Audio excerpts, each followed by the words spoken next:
मित्रांनो नमस्कार, पुन्हा एकदा आपले स्वागत आहे. मित्रांनो, उच्च न्यायालयाचा एक मोठा निर्णय, दिलासादायक निवृत्त कर्मचाऱ्यांना मिळेल ग्रॅच्युइटीचा फरक.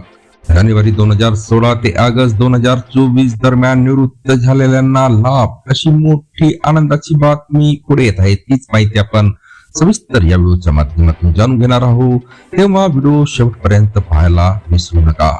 मित्रांनो, महाराष्ट्र शासनाने ग्रॅच्युइटीची 20 लाख रुपयाची मर्यादा 1 सप्टेंबर 2024 नंतर निवृत्त होणाऱ्या कर्मचाऱ्यांना लागू असल्याचा जी.आर. काढला आहे. त्याला मुंबई खंडपीठाच्या नागपूर उच्च न्यायालयात आव्हान देण्यात आले. या याचिकेत 1 जानेवारी 2016 ते 31 ऑगस्ट 2024 दरम्यान निवृत्त कर्मचाऱ्यांनाही ग्रॅच्युइटीची 20 लाख रुपयाची मर्यादा लागू असावी अशी मागणी केली होती.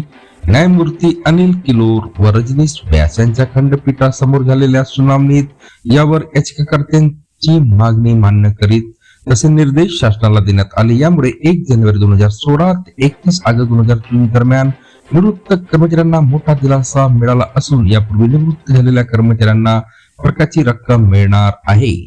निवृत्ती अथवा नोकरी सोडल्यानंतर मिळणाऱ्या ग्रॅच्युइटीच्या रकमेवरील करमाफीची मर्यादा सध्या 20 लाख रुपये आहे. किमान 5 वर्ष सलग नोकरी केलेल्यांना अथवा निवृत्तीनंतर कर्मचाऱ्यांना वेतनानुसार ग्रॅच्युइटी दिली जाते.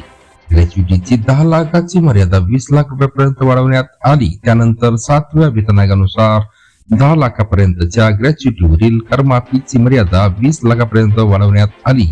मात्र हा लाभ केवळ केंद्र सरकारी कर्मचाऱ्यांनाच मिळत होता. आता मात्र सर्वसामान्य कर्मचाऱ्यांनाही करमाफी मिळते. केंद्र सरकारने यापूर्वी ग्रॅच्युइटी सुधारणा विधेयक 2017 लोकसभेत सादर केले होते, मात्र त्यावर शिक्कामोर्तब होऊ शकले नव्हते. 2017-18 मध्ये अर्थसंकल्पीय अधिवेशनात हे विधेयक सादर झाले, संमती झाले. ग्रॅच्युइटी ही कर्मचाऱ्यांच्या शेवटच्या मूळ पगारावर आणि महागाई भत्त्यावर आधारित असते. कायद्यानुसार देय असलेली कमाल रक्कम रुपये 20 लाख आहे. या मर्यादेपेक्षा जास्त रक्कम देण्यास परवानगी नाही. पुन्हा भेटूया पुढच्या व्हिडिओमध्ये नवीन अपडेट सह. धन्यवाद.